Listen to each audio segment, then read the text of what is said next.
नमस्कार, सत्यदर्शन न्यूज मध्ये आपले स्वागत आहे। मी पायल शहा। एक नजर टाकूया आजच्या ठळक घडामोडींवर। पूर परिस्थितीबाबत मोदी फडणवीसांमध्ये झाली चर्चा। पंतप्रधानांनी दिलं मोठं आश्वासन।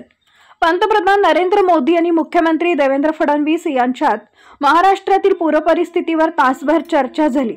या बैठकीत मुख्यमंत्र्यांनी पंतप्रधानांना निवेदन सादर केले।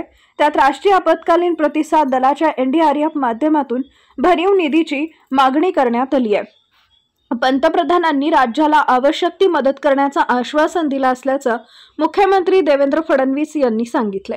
यावेळी फडणवीस यांनी कर्जमाफीच्या आश्वासनाची निश्चित पूर्तता करणार असल्याचंही स्पष्ट केलंय। कर्जमाफीची अंमलबजावणी कधी आणि कशी करावी याबाबत अभ्यास करण्यासाठी एक समिती स्थापन करण्यात आली आहे। शेतकऱ्यांसाठी तातडीची आर्थिक मदत ही सध्याची प्राथमिकता असल्याचंही त्यांनी अधोरेखित केलंय।